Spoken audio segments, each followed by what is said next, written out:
Dear student, welcome in our channel. इस video में हम सीखने वाले हैं class 12th subject biology chapter number 3 का ये हमारा थर्ड पार्ट है। इससे पहले हम 2 पार्ट्स देख चुके हैं। सेकंड पार्ट में हमने देखा था कि स्पर्म की स्ट्रक्चर कैसी है। वहाँ पर हमने क्या सीखा था कि जो स्पर्म है वो मेनली 3 पार्ट्स में डिवाइडेड होता है। ये यहाँ पर इतना इसका हेड होता है, इसके जस्ट नीचे ये वाला जो पार्ट है ये स्पर्म की नेक होती है, और ये वाला जो पार्ट है लॉन्ग थ्रेड लाइक, इसको हमने वहाँ पर कहा था कि ये स्पर्म की टेल है और यही मूवमेंट करवाने में हेल्प करती है। अब इस वीडियो में हम क्या सीखने वाले हैं कि स्पर्मेटोजेनेसिस की प्रोसेस क्या है, यानी कि ये जो स्पर्म है वो किस टाइप से बनते हैं ये हम यहाँ पर सीखने वाले हैं। वहाँ पर हमने देखा था कि जो स्पर्म है वो मेल की जो टेस्टिस होती है वहाँ पर बनते हैं। ठीक है, ये भी बताया था मैंने कि स्पर्म कहाँ पर बनते हैं, तो मेल की जो टेस्टिस है वहाँ पर बनते हैं। अब यहाँ पर हम प्रोसेस पढ़ने वाले हैं कि स्पर्मेटोजेनेसिस क्या है या स्पोरोजेनेसिस प्रोसेस क्या है। तो सीखते हैं इसको। ये जो प्रोसेस है वो कहाँ से स्टार्ट होती है, तो स्पर्मेटोगोनिया नाम की एक सेल होती है जो कि मेल की टेस्टिस के अंदर ही होती है। ये जो सेल है वो कैसी होती है, डिप्लॉइड टाइप की, यानी कि यहाँ पर जो नंबर ऑफ क्रोमोसोम है वो 46 होते हैं। ठीक है, 46 अगर क्रोमोसोम है तो इसको अपन बोलते हैं 2x या फिर डिप्लॉइड सेल बोलते हैं इसको। इसके अगर हाफ हो जाते हैं यानी कि 23 हो जाए, 2 पार्ट में 23 में डिवाइड हो जाए, तो इसको बोलते हैं कि ये हैप्लॉइड सेल है, यानी कि या तो n से रिप्रेजेंट करते हैं इसको या फिर x से। बुक में आपकी n से रिप्रेजेंट किया है, यहाँ पर इसको x से रिप्रेजेंट किया, तो ये रिप्रेजेंट करने का तरीका है ओनली। तो यहाँ पर क्या है, स्पर्मेटोगोनिया है सबसे पहले। ठीक है, ये स्पर्मेटोगोनिया कैसा है, 2x टाइप का है, यानी कि डिप्लॉइड स्ट्रक्चर है। ठीक है, इसमें माइटोटिक सेल डिवीजन होता है। माइटोटिक सेल डिवीजन के थ्रू यहाँ पर 1 सेल से 2 सेल्स बनती है, और ये दोनों सेल कैसी है, तो डिप्लॉइड टाइप की सेल्स होती है। यानी कि यहाँ पर भी नंबर ऑफ क्रोमोसोम कितने हैं, तो 46 ही है ये दोनों सेल के अंदर। फिर यहाँ पर अगेन माइटोसिस सेल डिवीजन होता है, उसके थ्रू 2 से यहाँ पर 4 सेल्स बनते हैं। ये दिख रहे हैं आपको 4 सेल, और ये भी कैसी है, 2x है, यानी कि ये भी सारी डिप्लॉइड टाइप की है।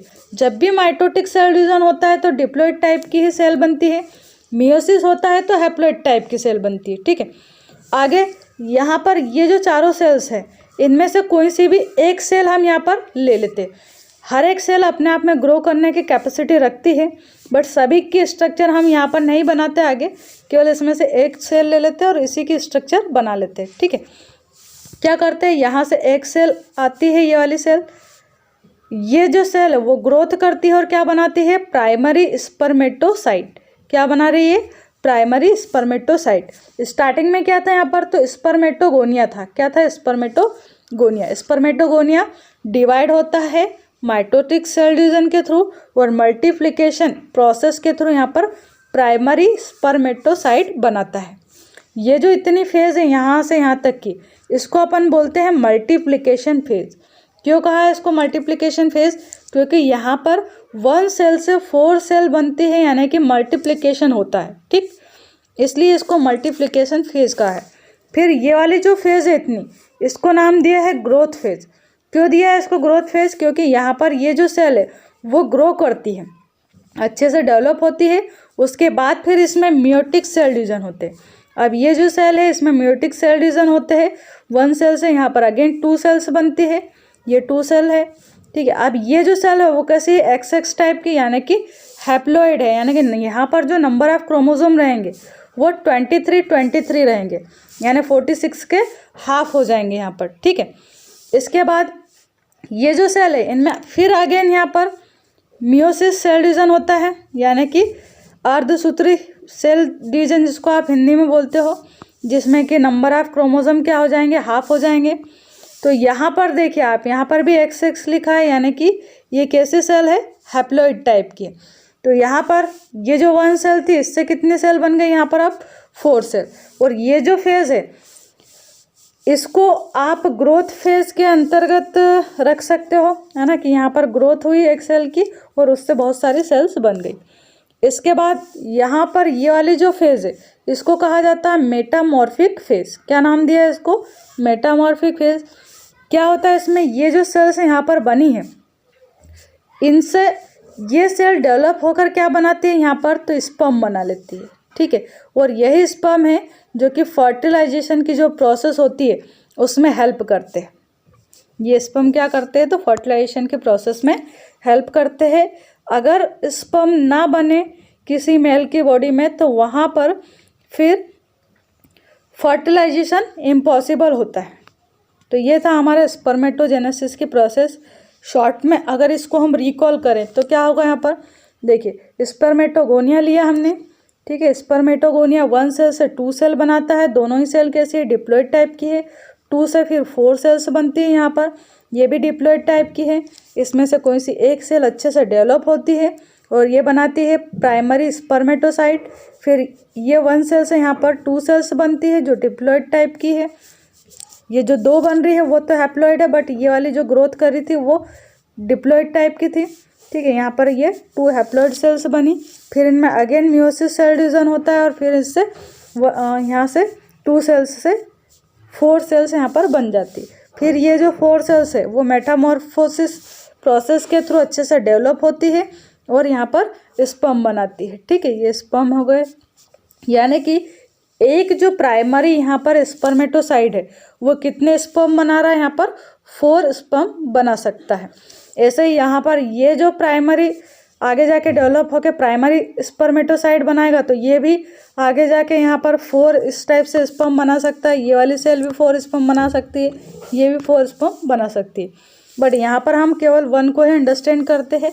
और ये जो प्रोसेस है वो फीमेल में जो oogenesis की जो प्रोसेस होती है उससे थोड़ी इजी है ये। इसके बाद अपन देखते हैं oogenesis की प्रोसेस क्या होती है। 3rd चैप्टर का जो हमारा फर्स्ट पार्ट था उसमें हमने देखी थी कि फीमेल के अंदर जो एग बनता है, ओवरी में बनता है ये एग, तो इसकी स्ट्रक्चर वहाँ पर हमने सीखी थी। अब इस पार्ट में हम सीखने वाले हैं यहाँ पर कि ये जो एग बन रहा है इसके बनने की प्रोसेस क्या है, इसकी स्टेजेस क्या है। यहाँ पर हम सीखने वाले हैं oogenesis प्रोसेस के बारे में।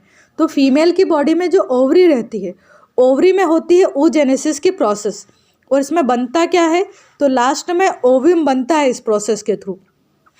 और ये जो ओव्यूम बनता है यही आगे जाके फर्टिलाइजेशन की जो प्रोसेस होती है उसमें हेल्प करता है, ठीक है। तो ये जो ओव्यूम है वो किस टाइप से बनता है वो सीखने वाले हैं यहाँ पर हम।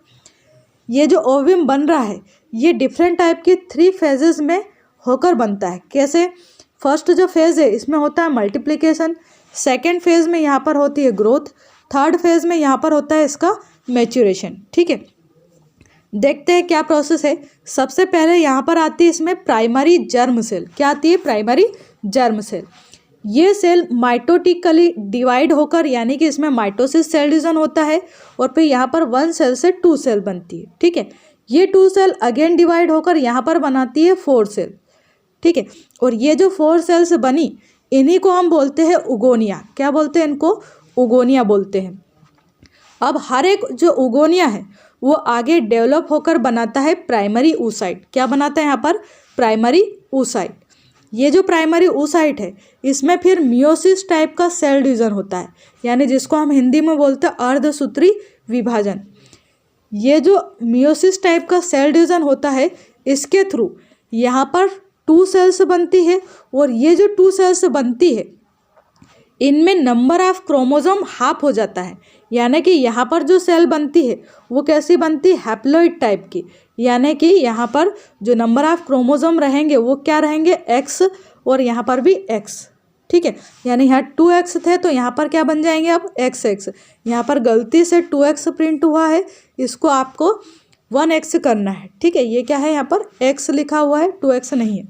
तो यहाँ पर प्राइमरी oocyte से बनते हैं सेकेंडरी टाइप के oocyte, ठीक है। और ये जो सेकेंडरी oocyte है ये कैसा है, तो नेचर में ये हैप्लॉइड टाइप का है। कैसा है, नेचर में हैप्लॉइड टाइप का है, यानी कि यहाँ पर जो नंबर ऑफ क्रोमोसोम है वो कितने हैं, 23 है टोटल।